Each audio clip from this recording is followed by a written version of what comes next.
This is a terrific panel, a terrific topic. What could be more timely? Breaking news every day. So let's begin with an overview by Heather Conley at the CSIS. We're very pleased to have you with us today, Heather. Thank you. Thank you all very, very much. I'm sort of setting the stage a bit and literally the warm-up act to Anders, Randi, and Paul. But I want to begin by saying what we are watching with growing alarm is the collapse of the post-World War II international system as the United States had developed it. Or as I like to call it, this is actually the second collapse of the Soviet Union. And this version, as opposed to the collapse of the 20th century, will actually be a real catastrophe for Russia. Failure, and specifically policy failure, is never easy to accept. For 25 years, Western policy has been attempting to integrate Russia into the Western system, whether that's the G8, the WTO, the NATO-Russia Council, and the list goes on. And that policy has now come to a dramatic end. Policy failure, I think, is almost close to the grieving process. First, we deny that this could possibly be happening. Then we get angry about it. Then we bargain with it. I could argue that last week's Geneva Accord was an attempt to bargain with it. And then we fall into depression, and finally, we begin to accept where we are. I think we're probably entering the depression phase right about now. People deflect failure and internalize failure in many ways. Sometimes we blame ourselves, and you're seeing this a lot in the op-ed sections. We blame ourselves for humiliating Russia, for our actions in Kosovo, for Iraq, for not dismantling NATO at the end of the Cold War. And then sometimes we blame others. If only those Europeans would have been strategic about the EU association agreement, if only they would have increased their defense spending, those Europeans, if only they wouldn't have weaned themselves off of Russian gas. And finally, we can blame Vladimir Putin. For my part, I focus on Mr. Putin's culpability, but with the understanding that there's lots of mistakes and blame to go along the way.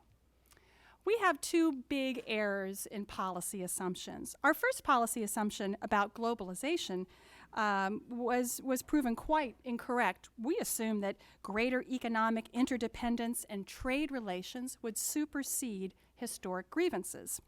It's incorrect. If anything, what we've seen over the course of the last several years is that trade and our economic interdependence with Russia are actually powerful weapons, particularly energy.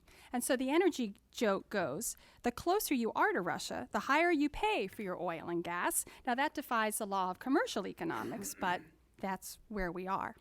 The second assumption is that Russia fully recognized the independence of Ukraine, Moldova, Georgia, and the other post-Soviet states. In fact, they did not. Most countries deal with foreign countries through their Ministry of Foreign Affairs or their State Department. But Russia views Ukraine and Ukrainian policy and other post-Soviet policy is actually through the presidential administration. It's domestic. And so in some ways, we failed to appreciate both the domestic nature of this and, in fact, that the Eurasia Union is, in fact, an extension of this domestic policy expression. So what does the U.S. want? Well, as a global power that has created the post-World War II order and has defended it for the past 70 years, we want the system to remain as it is, as we organized it, according to our values and our principles. Yet Mr. Putin no longer accepts this, and he openly challenges it, as he did in 2008 with the Georgia-Russian conflict and the occupation of South Ossetia and Abkhazia. But remember, that was NATO's fault and the Americans' fault. And now, again, in Crimea. I'm not completely sure that President Putin accepts the rules not only of the 20th century, but as he recently stated, a policy towards Ukraine. He talks about a Novorossiya, or New Russia. This is actually an 18th century Russia we are talking about. But what we want, I think, is for Russia to acknowledge the rules of the international system as we understand them, to allow Ukraine to develop politically, economically, and militarily according to the wishes of the Ukrainian people, free from outside pressure or influence, and eventually, and I know this will sound far-fetched, far-fetched to return Crimea to Ukraine. But I think it's important to note that we never recognized the Baltic occupation.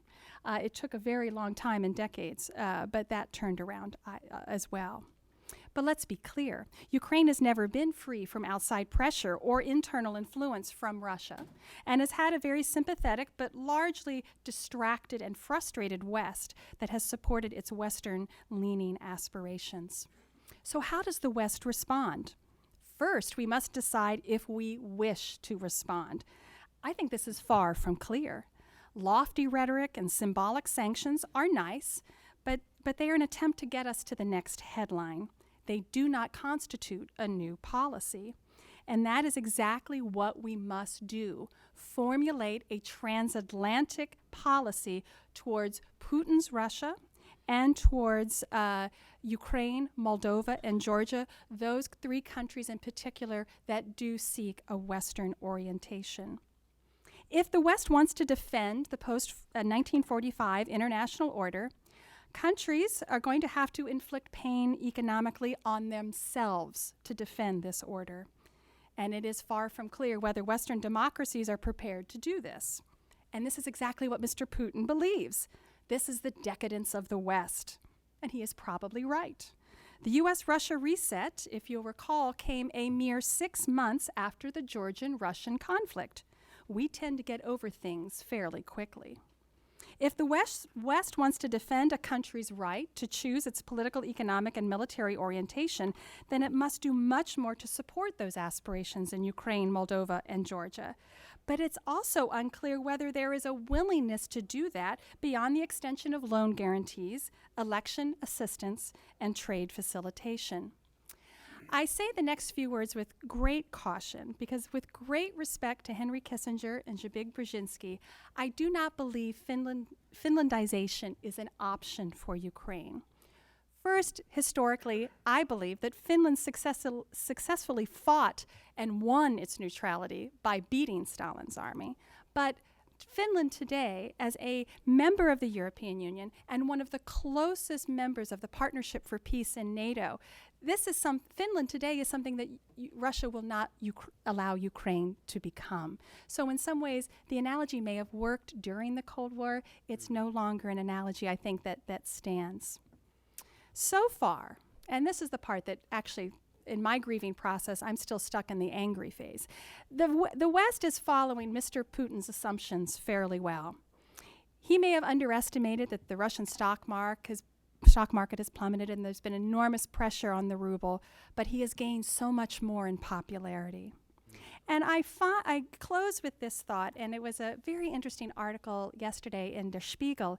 It was interviewing an editor, a very young editor, Nikolai Eppler of the, I'm going to mispronounce this, my apologies, Vedomosti.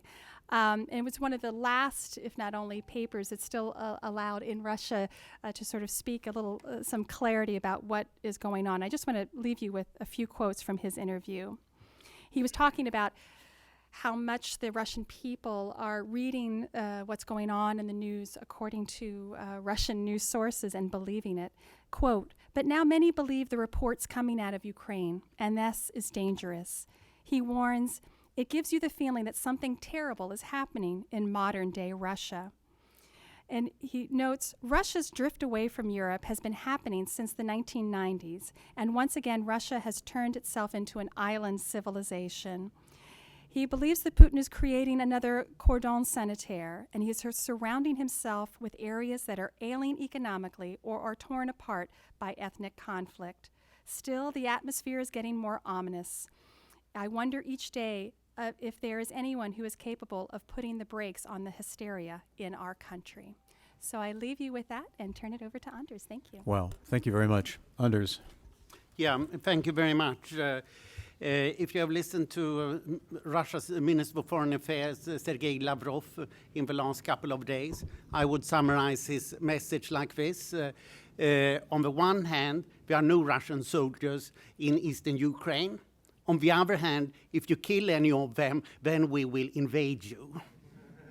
Which it does not quite say it, but that's the implicit meaning of it. So what I'm saying is that we should expect a Russian invasion in at least Lugansk and Donetsk oblasts within the next few days. Definitely before the 9th of May, Victory Day. What is the direct purpose? To impede the Ukrainian presidential elections on the 25th of May, where now Petro Poroshenko has a massive lead of 33% in the latest opinion polls out today, while Yulia Tymoshenko has 9.5%. So there is an obvious, legitimate, likely winner in these elections. And what will that mean? And I'm actually intent on limiting myself to trade. As you know, Ukraine became a member of the WTO in 2008, Russia in 2012. It has had no impact whatsoever after they became members. It did a lot before they became members. So U.S. exports to Russia increased actually from a very low level by 70% from 2010 to 2012, but it's still extremely small. And Ukraine has now made a clear choice for European integration with the association agreement, the political part of which has already been signed, and the deep and comprehensive free trade agreement that will be signed in June or so, soon after the presidential elections. The Ukrainian assessments are that this will increase Ukrainian GDP by 12% in the long term, while membership of a customs union would decrease Ukrainian GDP by 4% in the long term. And that makes sense to me. So what should we expect now in the case of war? That's the direct situation we are expecting. And I would like to draw your attention to the composition of Ukrainian exports to Russia. Essentially, Ukraine exports three things to Russia. 34% is machinery, and apart from some railway wagons, you can say this is armament. A second is steel, 20%, and the third is 11%, agricultural products. Steel and agricultural products can easily be exported to Europe instead, so this will be a big switch. We have seen before with Moldova and Georgia in 2006, how trade has been completely disrupted with Russia.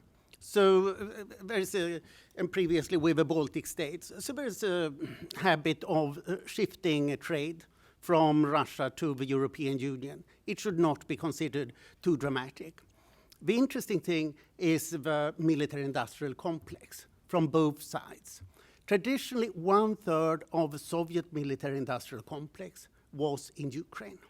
And it was located in Kiev, Zaporozhye, Kharkov, Dnipropetrovsk, and Nikolaev, apart from Kiev in eastern Ukraine. And it remains very important. The key company here is Motor Sich, a privately owned company in Zaporozhye, which produces all Russia's helicopter engines. Russia cannot produce one helicopter without engines from Motor Sich, and a lot of other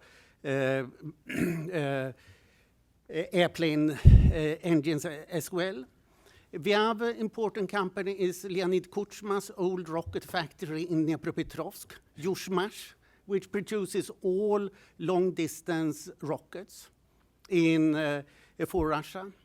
For example, S-18, S-25, S-27 are all produced in Dnipropetrovsk. And also the rockets that allegedly Russians take up to American astronauts on to the International Space Station are in fact Ukrainian produced. There are probably some Russian parts, but basically they are from Dnipropetrovsk. A lot of military shipyard equipment comes from Nikolaev, and Antonov planes are to a large extent produced in Kiev, and then we have some radar and missile equipment from Kharkov. So what do you do in this situation if you're Mr. Putin?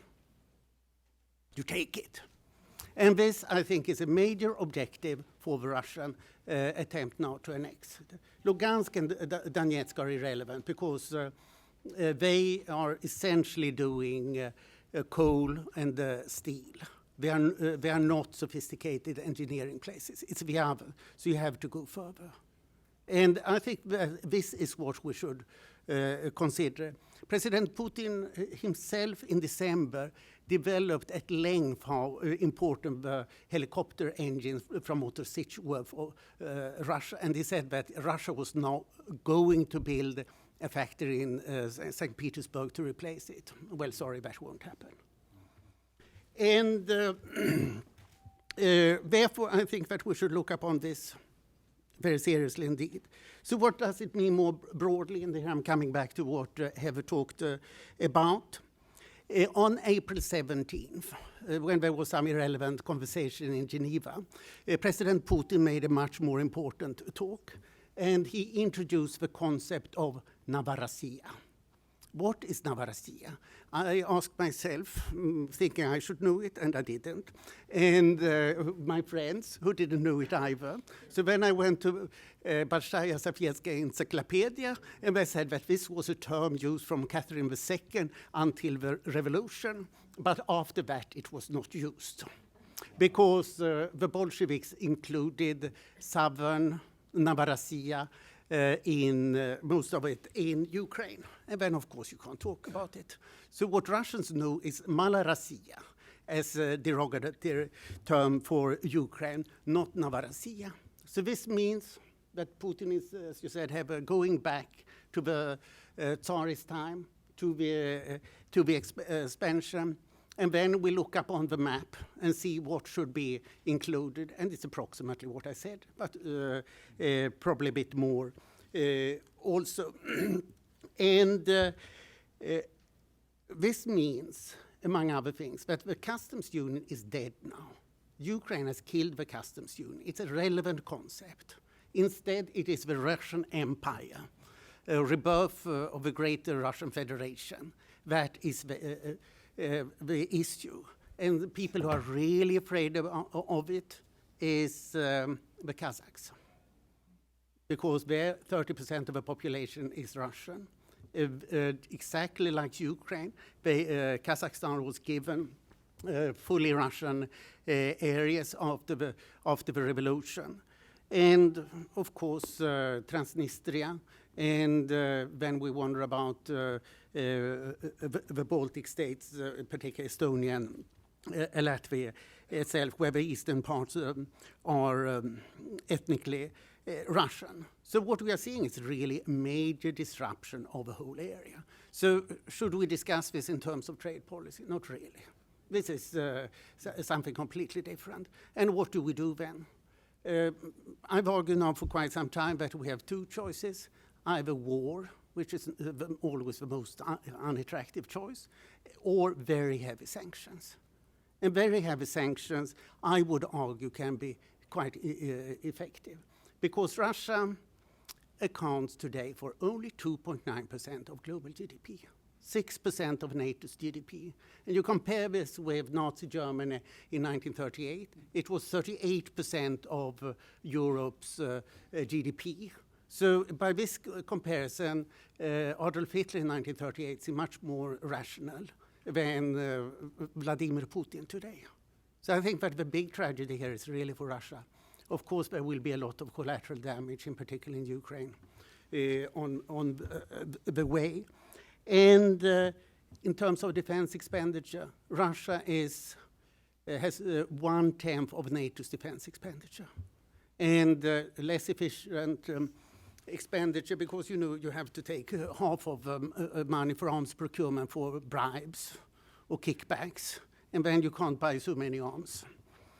And there will be disruption with Ukraine's deliveries. So Russia looks really very weak. This looks just about suicidal. If there is not what Heather is afraid of, that Washington doesn't lift a finger, I do think that Washington will lift a finger. And it's so relatively easy, because if you take an ordinary state company in Russia, by any normal standard, it would be considered an organized crime syndicate. If you take Gazprom, for example, about $30 billion are kickbacks to over-expensive purchases of the pipelines and the rest. And when you then let the money move abroad, then it becomes money laundering.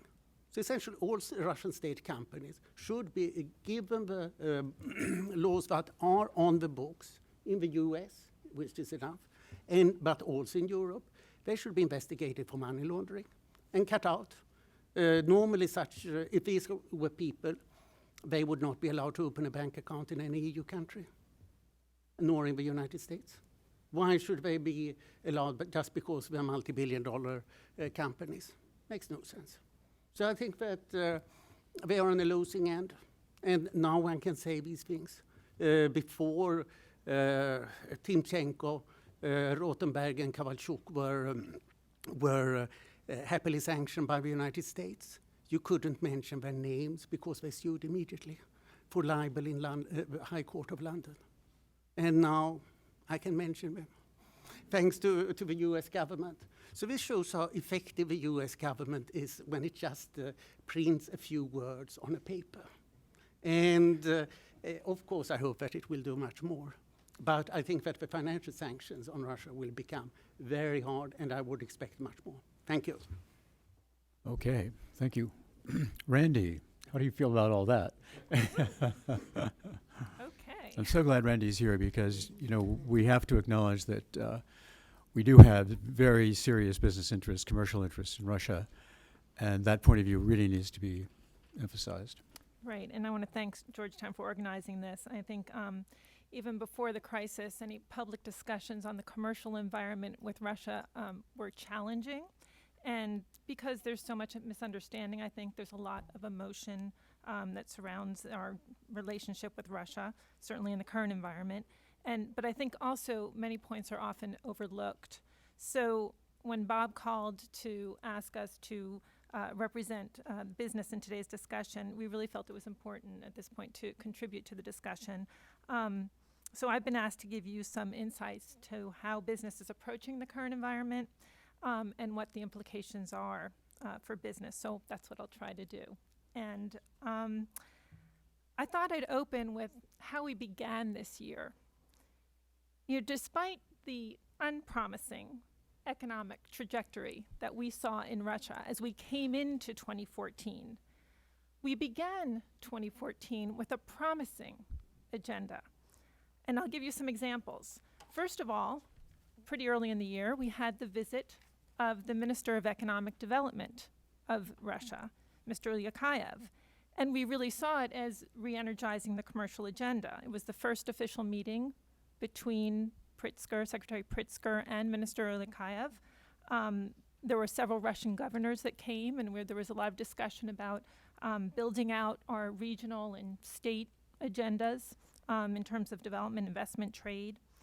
We also were looking at and did launch a new subgroup on a very boring and unsexy topic, which is technical regulations and standards. But it really it is an area that can have significant impact on how our companies do businesses in each other's economies.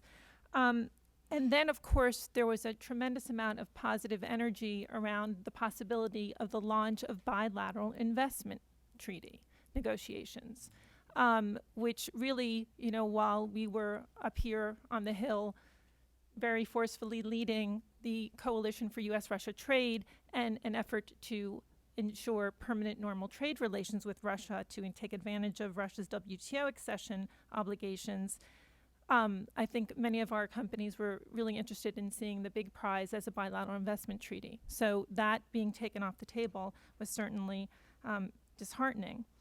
So there's a saying in Yiddish, and it's Der Mensch tracht und Gott lacht, which means man plans and God laughs. So I think that's where we see, ourselves coming into this point of time. And you've got three examples here of the bilateral commercial agenda where business and government in these three examples leading into the year were intertwined, right? Because a lot of it had to do with the bilateral presidential commission. And, the fact is that the reset was really a launch pad for U.S.-Russia commercial engagement. And it was an opportunity for interaction and a multiplier for cooperation in the commercial area between our two countries. I don't want to put too much weight on it because I wouldn't say that the business community did either, but I think that we didn't rely on it for too much, but it was an optional tool in the toolkit, and it was really a useful platform for engagement. So, but alongside with that, you have the fact that businesses, I think, in both countries are wary always of aligning themselves too closely with the respective governments because there do tend to be hiccups in this very complicated relationship. There's huge geopolitical issues. And, but still, the architects of the reset would always remind us that there are numerous areas of cooperation where the U.S. and Russian interests did intersect. But you can never predict where the setbacks are going to come. So, business engages with the governments cautiously, and, you can't be fully reliant on the goodwill that happens to be there at different points in time. And it can be very obviously complicated in a country as in Russia, where the state-owned companies are a big part of the economy. So, I think there's two different angles where you can evaluate the current environment. First, from a maybe more U.S.-centric angle. We're obviously in new territory, and the business community is very closely watching the developments unfold. There's enormous political uncertainty in the policy realm, and a lot of our businesses have operations in Ukraine, not just in Russia. So we're very eager for a peaceful diplomatic solution to the crisis, and we're concerned about the unintended consequences of sanctions. Some of it can be very broad and harsh, but to date it's been very complicated to unwind all the relationships and alliances that have that have been to need to be evaluated. And there was a lot of early confusion about the certain business associates of President Putin that had been sanctioned, and unfortunately they had some unfortunate consequences in Russia as Russia responded to the sanctions. So as we move forward, that's precisely why it's so important, I think, for the administration and our congressional leaders to really recognize that the actions that we do take need to be multilateral. If our European and Asian counterparts step in where we leave a gap, I guess the question is, what really have we accomplished? And as we're allowed by law, I think, the business community continues to be engaged in Russia. There's the long-term promise of the Russian market that didn't just evaporate with this Ukraine crisis. And, year on year, you can say it's small. Our exports are increasing. They still do continue to go up. $11.2 billion at the end of last year. And look at what we're sending: transportation equipment, machinery, chemicals, computer and electronic equipment, our top 4 exports. The commercial engagement is important. U.S. companies are a vehicle for U.S. values, and our presence in Russia promotes transparency, good corporate governance, and the rule of law. And there are positives that come from people-to-people engagement. So we're a channel of communication. And believe it or not, Russian companies also want to do business in the United States, and they want to do more business. And that means good jobs for our workers. So from both sides, I think, there's interest. But there's definitely a risk premium when it comes to Russia. Russia's hard, and it requires time, and it's not for the faint of heart.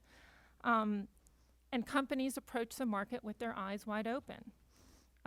There's no givens, there's no certainty, and now there's this new complicated layer of actions and reactions that we're confronting and we're continually trying to navigate.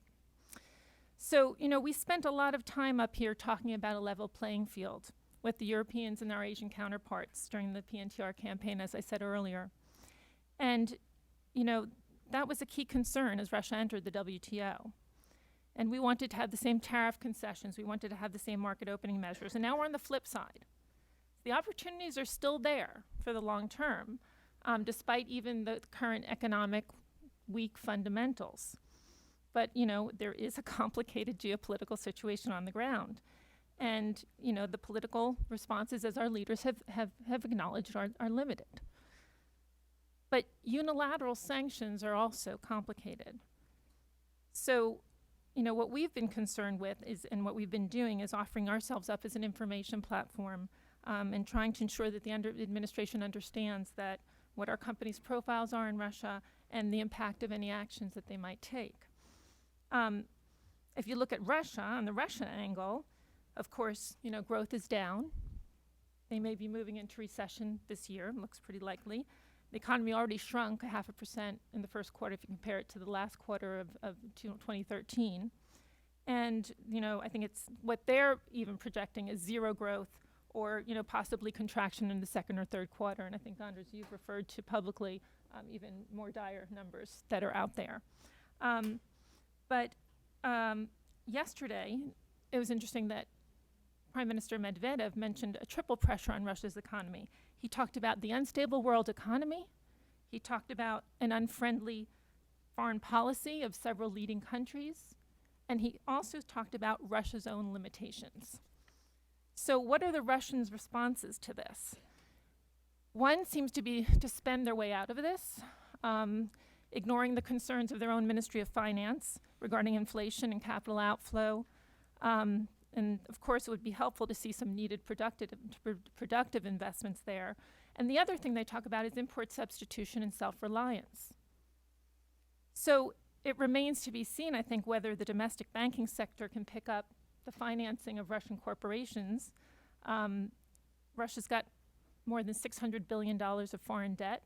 A good chunk of that, I think 90%, is from foreign banks and corporations. But Fitch reported last week that Russian companies have fairly robust financial profiles. They took a look at 55 companies and said that only 6 would face a liquidity gap this year, and maybe 15 would need to refinance in 2015. Russia's got a good chunk of foreign reserves in terms of foreign currency reserves, and they can support their banks and corporations. Not clear how sweet they're going to be with their money as they were in 2008. I think Deputy Prime Minister Shuvalov had suggested earlier that they would maybe be more selective this time around. But I think regardless, and Fitch at least is bullish that the Russian government's going to step in to handle with financing. But I think, there's a concerning narrative that Russia put forward even before the crisis. And I think we can only anticipate that that might accelerate now. It's clearly happening in the financial sector as a result of the U.S. sanctions. And that is that where we see an emphasis on localization and import substitution. And again, we can go back to our PNTR playbook and, look, they need machinery, they need technology, they need know-how. None of that's changed. And our companies see very strong opportunities in Russia's science and math talent. But, how much are we going to cut off those opportunities? So I think, there's the actions we take and the message that's what we send. And unless we're in lockstep with our international partners, I think the likely consequence is that our Asian and European competitors are going to step in. So we want our policymakers to be fully conscious of the impact of the decisions that they take. This is not like short-term consequences, like capital movements. I mean, it's the long term. Russia is a long-term play. So let me just close by saying that we're, of course, very focused on the reactive and unintended consequences in Russia for U.S. investors there, and the message it sends to Russian companies that want to operate transparently with good governance, who are interested in strengthening their commercial relations in the United States. Thanks. Thank you. Thank you very much. We're delighted to have Paul with us. Part of this equation, of course, is energy, a very big part, and is constantly mentioned. I think, Paul, you could give us a overview of that situation, I needn't elaborate on, of course, but it would be interesting to know what is the potential for U.S. engagement in supplying energy to Europe. Sure, and thanks for the invitation. Much has been said here locally, politically, and in the press about the possibility that the recent fracking revolution in natural gas in the United States could be an important source of leverage to counter Russian advances in the Ukraine. To get to the bottom line at the very beginning here, what I would tell you is that while the U.S. shale gas revolution does have very important geopolitical significance in many ways. It's unlikely. Yep. It's unlikely to be of much use in the very near term in Europe for reasons that I'll explain. But in the longer term, it may be a source of considerable leverage on Russian activity, and I think primarily through competition to supply gas to Asia and most notably China. And a bit off topic, but I think an important one to mention. That's not to say that energy is not important in the current situation on the ground in the Ukraine. It's hugely important. And what's unique about energy is that energy trade is a potential weapon for both sides. It's a potential sanctions weapon from countries in the West because energy trade from Russia to Europe is so important. But it's also a potential weapon from Russia, who supplies almost 30% of Europe's natural gas. And the principal pipeline serving Europe runs directly through the Ukraine. So half of what Russia supplies to Europe is transited through the Ukraine. Of course, we had an experience back in January of 2009 with the disruption of that pipeline, and we can talk about what led to that and whether we might expect that to happen again. But I think the good news out of that experience was that Europe has done a lot of things to try to diversify itself away from Russian gas. It still relies heavily on Russian gas, but is in a much better position now to weather the storm of disruption in natural gas trade than it was before. So what I thought I'd do with the rest of my opening remarks is to get some facts on the table and set the stage for maybe a longer discussion of how energy might be used by both sides in upcoming disputes. So let me start with some background. One of my fellow gas economists, Jim Jensen, quips that, quote, "Gas is like legendary local French wine. It does not travel well." It travels most cheaply and efficiently by pipeline, but pipes can't cross oceans. So to trade it effectively overseas, one has to liquefy it at very cold temperatures, ship it in specialized container ships, then regasify it and pipe it to end use. This is a very expensive process requiring large investments in infrastructure. LNG facilities are some of the most expensive and commercially riskiest infrastructure projects on the planet. Because of that, the market for LNG is not like the market for crude oil, where you tend to see a single global price or global prices that are highly correlated. Global natural gas markets tend to be regional and continental in nature. North America, Europe, and Asia have had essentially separate markets for years, but however, there is trading that happens around the periphery through spot LNG trade, and it is the prospect of the growth of LNG trade that is leading many to wonder whether we will have a more global natural gas market. So what are the implications of these features of the gas market for the potential leverage that natural gas exports may give us with Russia?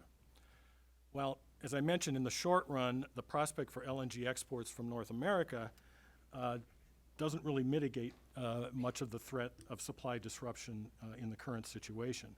The reason for that is that the first facilities won't come online until after 2016. There's only one facility, the Cheniere-Sabine Pass project in Louisiana, that's under construction. Just last week, the chief executive officer of Cheniere, Sharif Souki, told the Financial Times that when asked if Cheniere's terminal could rescue Eastern European countries from their dependence on Russia, Mr. Souki said, quote, "It's flattering to be talked about like this, but it's all nonsense. It's so much nonsense that I can't believe anybody really believes it." He should know. So let's talk about some facts with respect to the Ukraine and its energy situation. As I mentioned, roughly 30% of Europe's gas is supplied by Russia, and about half of that transits through the Ukraine. It used to be that about 25% transited through the Ukraine on that pipeline, but since the disruption in 2009, Gazprom, the principal and partly state-owned gas company of Russia. And Norway completed a pipeline called Nord Stream from the north that into Germany that has taken a significant amount of the load off the Ukraine transit pipeline. Ukraine itself imports about 30 billion cubic meters, which is roughly 1 trillion cubic feet a year, of gas from Russia at a total cost of about $12 billion a year. This is a huge drain on the Ukrainian budget, to the point that Ukraine has been apparently constantly in arrears on paying for this gas, relying on loans from the IMF and others, including Russia itself, to make payments. While the Ukraine depends on Russia for gas, Russia depends on the Ukraine for the transit pipeline and on European exports for budget revenue and foreign exchange. Gazprom's revenues in 2013 as a whole were $162 billion. Europe as a whole accounted for 63 billion of this, 39%, and exports through the Ukraine accounted for 33 billion, 20% of Gazprom's total revenue. So this is very important to Gazprom. While gas is significant, about 14% of Russia's gross export sales, oil revenue turns out to be much more important, about 50%. So 14% is nothing to sneeze at, but if you really want to have an impact on Russia's economy, it's the oil market, not the gas market, that where they are the most exposed. So I mentioned the January 2009 disruption in gas flow that lasted 2 weeks. It basically involved a cascade of political and contractual events that, in my opinion, could happen again. Naftogaz Ukrainy is the state gas company in the Ukraine, as I said, is in debt to Russia to the tune of about $2 billion, I think, as we speak, and they failed to pay for gas in March. That's part of that. Back in 2009, they were in a similar situation, and Gazprom used the rights under its contract to cut off their supply. Ukraine responded by taking gas from the transit pipeline, which caused Gazprom then to shut down the transit pipeline. As I mentioned, since 2009, Ukraine has made efforts to seek alternative supplies should there be another shutdown. There's a lot of discussion as we speak about whether the pipeline from Slovakia or into Slovakia could be reverse flowed, such that if Russia cuts off gas to the Ukraine, a reverse flow situation from Europe, which by the way would be Russian gas, would get sent back into the Ukraine.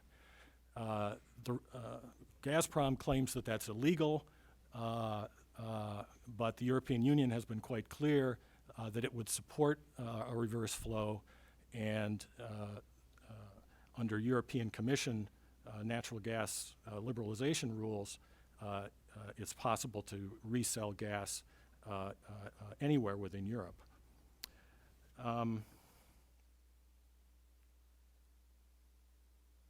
So what else has Europe done to diversify itself from Russian gas? Italy, which is potentially very exposed to the Ukrainian transit pipeline, since 2009 has constructed many new pipeline interconnections. It has 3 LNG regas facilities in place now and has about 200 days of storage. So Italy seems to be in a pretty good situation. Other countries that might have more difficulties would be the former Yugoslav republics who are not positioned as well to sustain a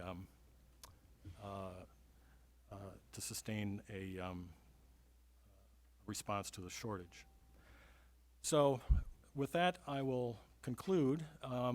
As I said, U.S. North American LNG exports, while not really contributing to the current situation, in the long run could have a very potential geopolitical significance when it comes to competing against Russia for service to the Asian market, which is something that is very important to Russia, part of what they call their Eastern gas strategy. If we are contemplating how our fracked gas resources could be used in the future for political and economic advantage, that would be the way that I would think it makes the most sense. Thank you very much. I'd just like to begin the conversation with a question. Let's say Finlandization is not a good description for what a middle ground might be for Ukraine. Let's also accept that the West is not going to get its act together and not impose the kinds of sanctions that Anders suggests would work. So should we not go back to the Finlandization idea, give it another name, give it other dimensions, figure out some way of accepting Russia's sense of ownership of Ukraine, but not allow Russia complete dominance, strong influence, but not. Is there a middle ground? Is there not a middle ground? Because it seems that the Åslund option is far away, and I suppose also Heather's may not be attainable.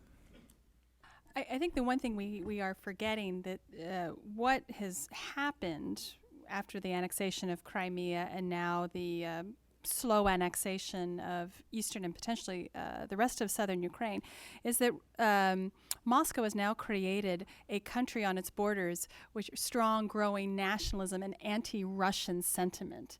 And this is quite a phenomena. It not only has created a strong Ukrainian national identity by these actions, but it's a very anti-Russian identity. So in some ways, the middle ground has left. They have created the dynamic where a choice has been made. It's just the country as a whole cannot agree on that. So I think we've lost the middle way. So it's either we're going to see where if, and these are big ifs, if the May 25th election happens, if the Ukrainian authorities can keep some semblance of a country that can go forward as a Western approach, that is perhaps the best model against what will be Putin's evolving economic model. Or, as Anders has suggested, having a prosperous Western-oriented country on Russia's borders is absolutely unacceptable. And a larger invasion will take place, and Ukraine will remain a Russian buffer state. I'm not sure a middle ground can be found anymore. Anders. Oh, no, please, Anders. Yeah, let me add only to what Heather said here. It doesn't make any sense to make any agreement with Russia today. Putin has just, with the annexation of Crimea, violated at least half a dozen major ratified international treaties. Why should we trust any other agreement? I mean, this Geneva laughable joint statement was sort of, how often do you want to be cheated? I can cheat you once again, if you really ask me to. And if we take it, it's the UN Charter, it's the Helsinki Final Act, it's numerous additional OSCE agreements, it's the Treaty on the Dissolution of the Soviet Union from December 91. It's the Budapest Memorandum from 94 on the denuclearization of Ukraine. It's the Treaty of Friendship with Ukraine. It's the Treaty on the naval base in Sevastopol. So No any agreement with Putin is meaningless. And then the second point is what State Department beautifully has put out two pages with 10 falsehoods of Vladimir Putin. A person who persistently in every relevant regard lies is not very interesting to talk to. So if you behave like a rogue in both these cases, then you should be treated like a rogue. How do you treat a rogue? You carry a big stick. Well, you use a deterrent. And may carry I it, think but are we that going to this use really it? has to be understood. Okay. Thanks. So let's turn it over to you guys. Let's see. Go for the green shirt here. Hi. First of all, thank you very much to all the panelists for your insightful comments and observations. A quick observation and a question. The observation is that what's going on in the post-Soviet space in some ways reminds me a lot of the decolonization of Africa. The Western world seems to be committed to maintaining borders which were drawn artificially and which are almost guaranteed to build political instability. By challenging those borders, Russia perhaps has opened up a Pandora's box by challenging its own borders. The Russian Federation is arguably not Russian and not really a federation. The question that I have, though, is in regards to sanctions, particularly trade and energy. The wild card that's been hinted at but not directly mentioned is China. The Russians have policy disagreements with us, but they have true fears about what China could and will do vis-a-vis the Russian Far East and Siberia. So my question is, what can Russia do with China to alleviate any kind of Western trade or energy sanctions? And how far do you think Russia would go in terms of tying itself ever closer to Chinese economic orbit? Who wants to try, Paul? I mentioned the Russian Eastern gas strategy. It's hugely important to them for the growth of their economy, as I understand it. China is the key to making that strategy work. As I understand it, Putin is going to China in May and is talking about finally signing an agreement to build the pipeline from Siberia to China, something that's been talked about for 10 years. They have not been able to agree on price. They've agreed on everything, from what I understand, except the base price. Of course, this is a huge commitment on both sides. And that's where I say, if we're going to talk about the geopolitical strategic value of our newfound oil and gas, in my judgment, we should be directing it toward China and toward making sure that our trade with China is competitively sound and able to perhaps nip any future Russian-Chinese cooperation in that regard in the bud. Okay, Anders and Heather. Thank you. I wanted to pick up on your first point. I think this is very different from Africa because there is no domestic separatism here. You have it in Chechnya, real separatism, but that inside Russia. And in Crimea, there was absolutely no separatism that was active. I visited Crimea each of the last 8 years, and you see no tension whatsoever.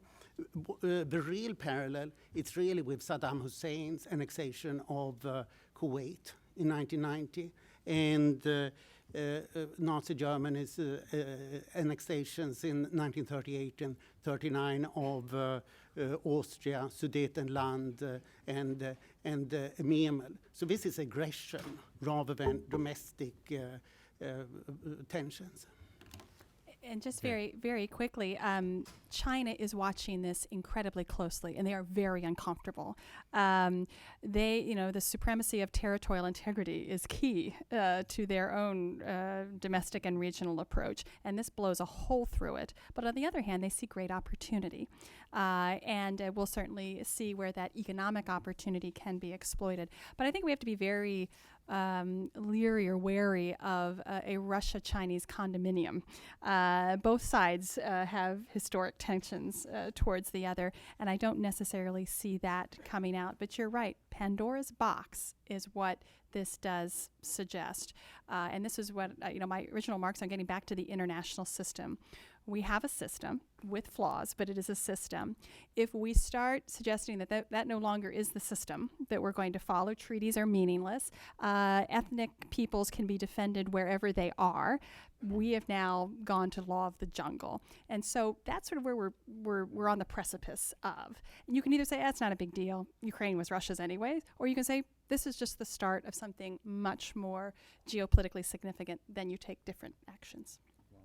Excellent. Okay. Another green shirt here. A little louder. Victoria Levinas with Inside U.S. Trade. I was just wondering, you all sort of mentioned earlier about the World Trade Organization and Russia's attempts to sort of be integrated into the Western model. And so I was just wondering whether this is sort of a turn in policy for Russia, or whether there were signals that this was coming, because it seems like with PNTR and all of the other things that were going on, that it was heading in one direction, and then all of a sudden with this, it seems like it was a really sharp turn. But maybe that's just how it seemed from the outside. Is there is Russia maybe no longer interested in engaging economically with the West because they can engage with the East? I mean, what's sort of happening here? And can we add into that your comment about the failure of globalization? You could blend it all together. Heather first. Well, in some ways, there were parallel tracks. There certainly was a desire for Western integration. I mean, in fact, the application for OECD, I mean, we were going through this larger integration effort. Anders, I'd be so interested in your reflection, but I think in some ways the crisis on the Maidan and sort of this Ukraine as a without Ukraine, Russia cannot have a larger expression or larger empire, that this was a line that was crossed, and Europe and the U.S. wasn't quite sure they were or understood they crossed it, perhaps, and it caused this enormous reaction. In some ways, I mean, I sort of look at Mr. Putin as sort of, this is the authoritarian's bargain. I will give you middle class economic prosperity, but you give me the power to, control how things work. The offering economic prosperity for Russia was starting to become a changing qualifier. You started to see, well before the crisis, the Russian economy beginning to struggle. The requirement, more and more budget requirement on higher and higher oil prices. Really, the lack of 10 years of modernization and diversification was now starting to change how resources could be distributed throughout Russia. And I think in some ways that began to change the authoritarian's bargain. And so if you cannot offer economic prosperity, then you have to offer an alternative. And that alternative was, there's an enemy, nationalism, we have to protect our ethnic brethren, and that's going to be the substitute, unfortunately, and this is the destabilizing part of this, that's going to be offering the substitute for lack of economic prosperity, and their actions in Crimea and elsewhere have just accelerated that. Could I, Anders, before you respond, could I simply say you can't eat nationalism? And I think I could probably find a Louis XIV or XVI expression that embodies that idea. It's pretty self-evident. At what point is Russia not going to be able to feed Russians? When does the whole thing fall apart? Let me start with a question. I think that what you suggested here is the right way of looking at it, that we have two parallel tracks in the Russian government. The Russian government is very much a Steve Stove government, where the different parts of the government don't interfere with one another most of the time, but pursue completely different policies. And the economic part of the government is very decent. Highly qualified and not corrupt, or at least not particularly corrupt, and functions very well, and have sensible, so to say, Western policy and outlook. And they have pursued the WTO accession. Randi and I have been working with them, and we hoped that they would prevail. Putin himself was strongly for the WTO 2000 to 2003. Since 2009, he has been strongly in favor of a customs union instead. And now that is out also in terms of economic policy. And what we are seeing now is that Siloviki, Putin's crowd of 60-year-old KGB officers from St. Petersburg, have taken over the policy in all relevant regards. And then coming back to your question, economics don't matter. Do not. Do not matter at all now. It's not about that. And your question, how much can Russia take? We can't answer it, because it's really down to social constraints. When will the big industrial cities in Russia's backyard start protesting? We can't know that. It depends on so many things. And of course, the Russian propaganda now is just extraordinary. Listen to Dmitry Kiselyov on Russia 1, and you find a world that you can't recognize.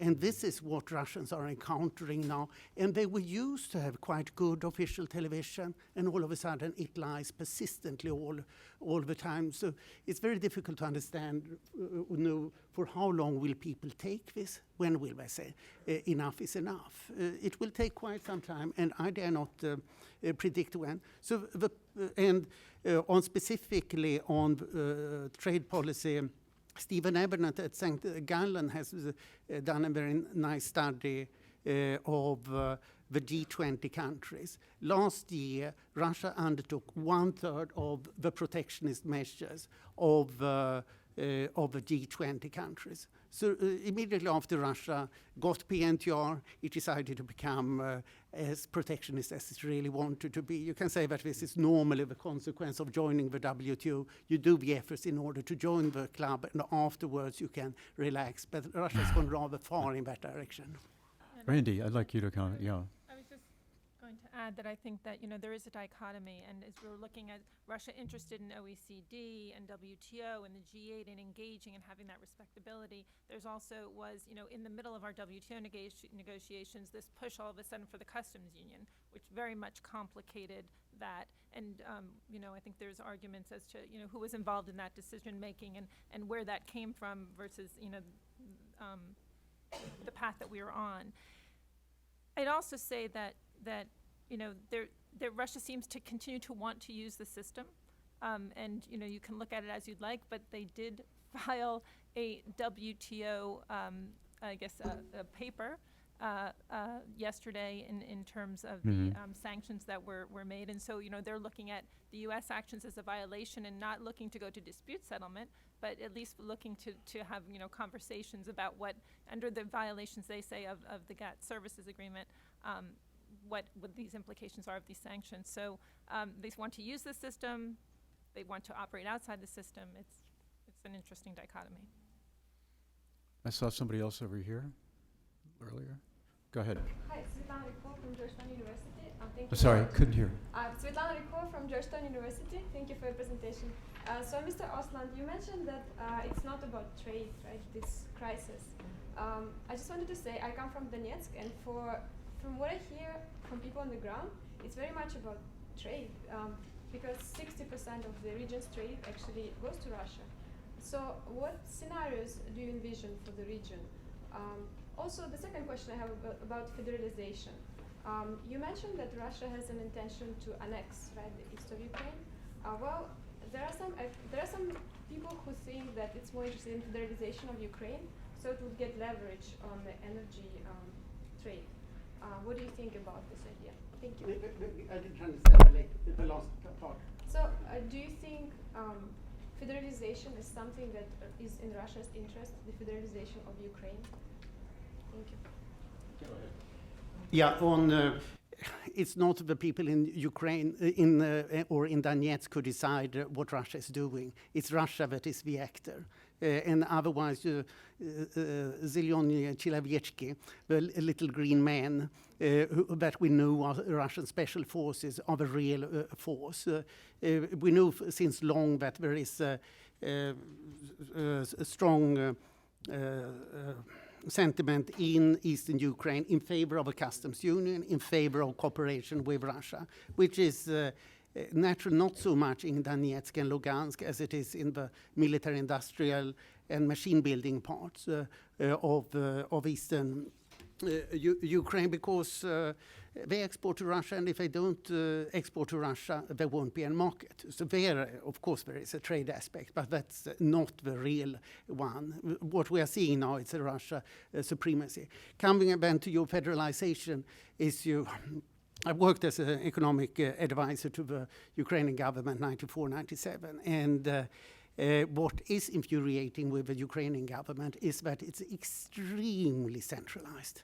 We have if you want to take out the pen in a university, you have to ask the state treasury about it. And you have to specify the quality and the price of the pen. So it's so over-centralized. So you would there are essentially three things that are important here. One is the language issue. which I don't think is so big because Russian has the proper status. This is more a status issue than a practical usage of language. The second is to elect governors.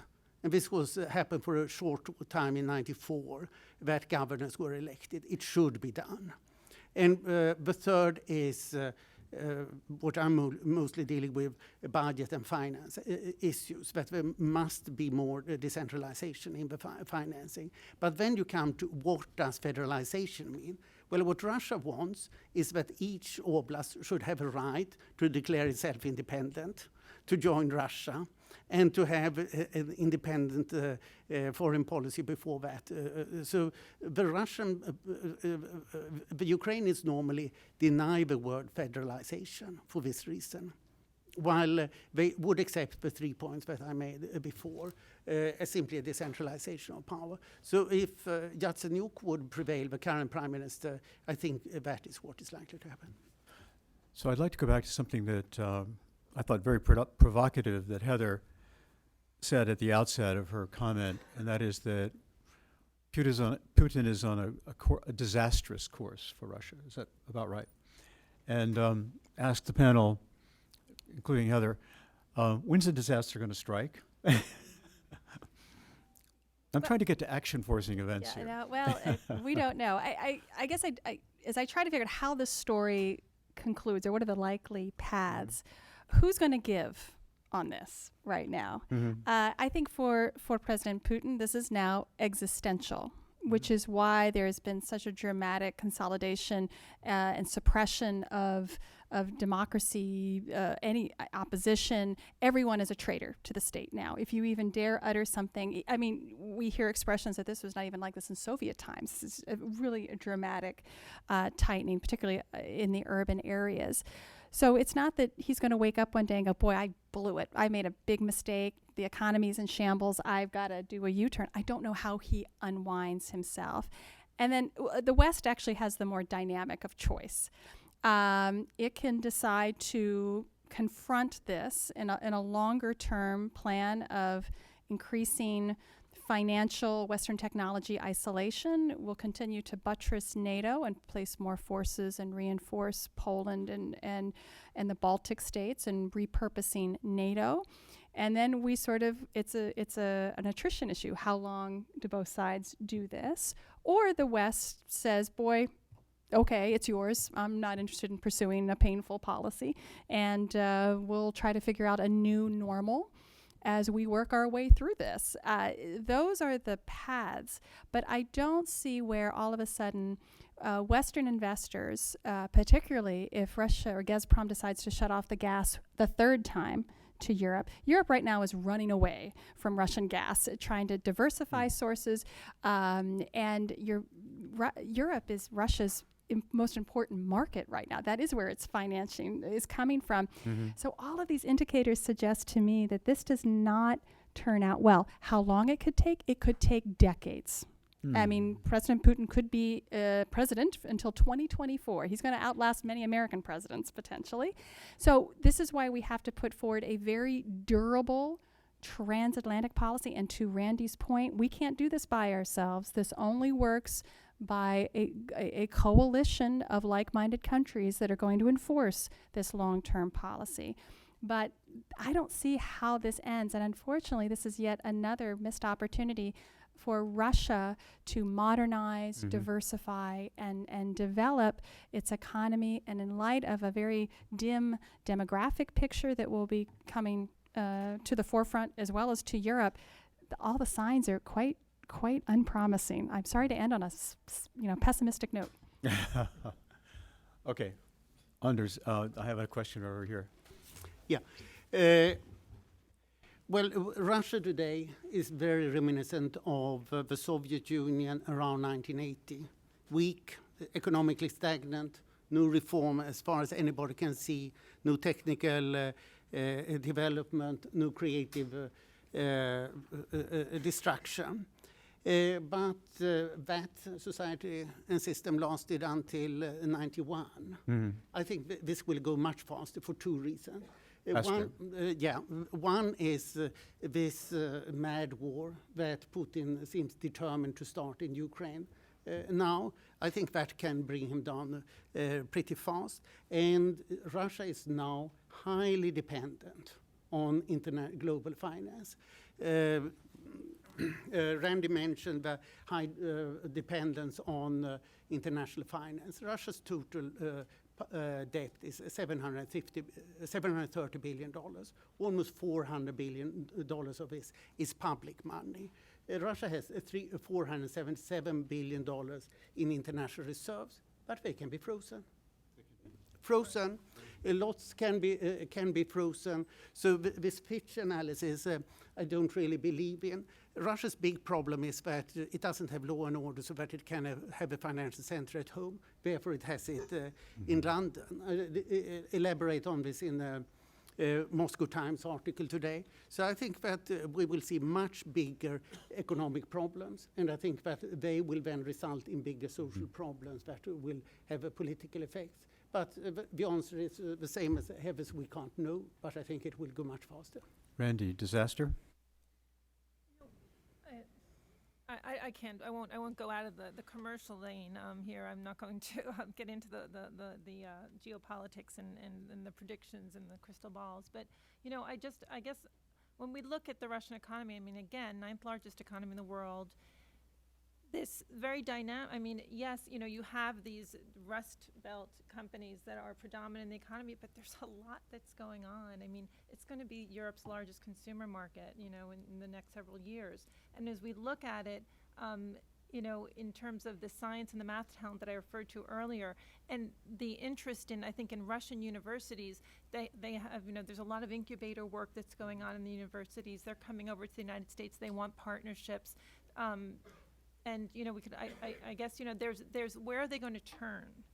And I think there's a lot of dynamism there that we shouldn't overlook, and that potential. So I just wanted to comment on that.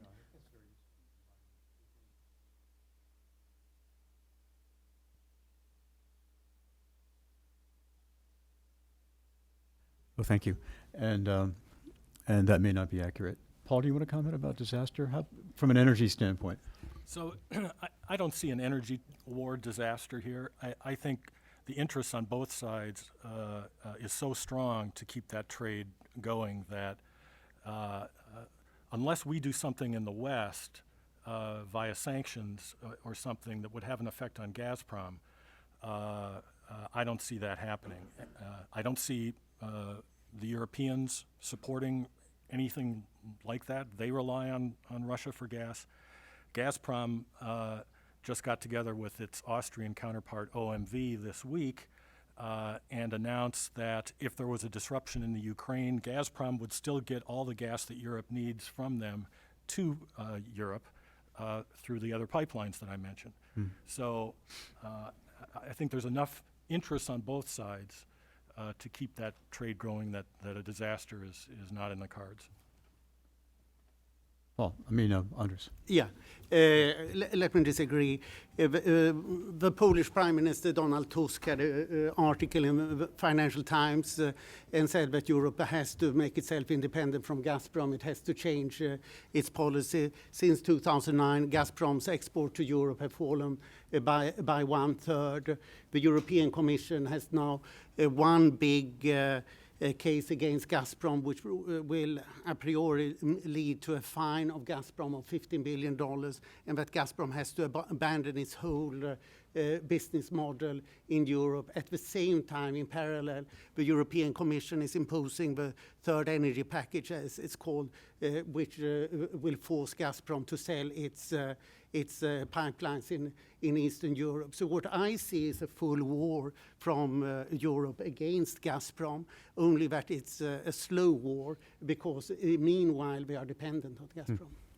Well, we can certainly say that we have a balanced panel, and it's been a great discussion. I really appreciate your candor and the wisdom of your remarks, and thank you very, very much for being here. This is all televised, going to be televised. It's being recorded. It will be televised on the Center's website within a few days, I hope. So thanks again very much. Join me, please, in thanking